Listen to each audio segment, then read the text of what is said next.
Guy. You find it awkward, that weird that there's a guy from the YouTube channel who's here. It's a little weird. It's a little weird, right? It's a little odd. I'm really excited to meet you because this movie is really special to India actually. I don't know if you know the connection that we No. have with this.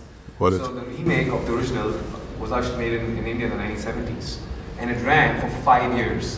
Really? 5 years in the movie. It's the longest running movie in the history of Bollywood cinema. Wow. 5 years. Okay. One of the most quotable lines is a line that Peter Sarsgaard's character says in a trailer.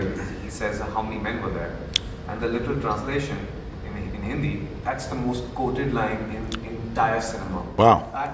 It's getting worse as we go. The pressure keeps like laying on me here. So one thing I noticed is that irreverence is something that sort of comes through this. You know, a lot of people are attracted to that irreverence. I'm seeing that more and more movies. Is that something that you sort of wanted to, with Chris Pratt there, wanted to highlight in this film? The irreverence. Yeah, it kind of comes out naturally a little bit. You know what I mean? There's a little bit of shaking things up.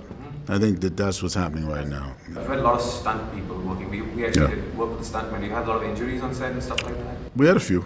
Had a few? Yeah, we kept we kept the paramedics busy. Oh, yeah? Oh yeah, the local hospital loved us. Yeah, absolutely. And managing all these amazing stars that you had was for someone like me, I don't know, are they hard to work with? Are they easy to work with?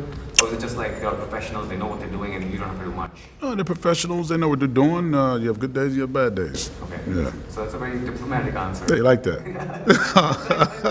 Do you think there's a big difference between American audiences and, like, for example, Indian audiences? It's a vast difference, or are we slowly bridging that gap of what we like to see on screen?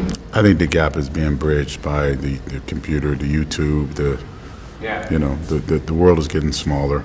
So people are starting. Is it important to you what Indian audiences feel? Or of course. Okay. It's very much important what the Indian audience feels. Is it changing? Is it more and more important as we go ahead, or how does it? It's always been important to me. I think financially it always becomes more important to the bigger picture, but emotionally for me it's very important what the Indian audience feels. Yeah, absolutely. Pleasure talking to you. Thank you so much. Pleasure talking to you too, man. All right, my friend.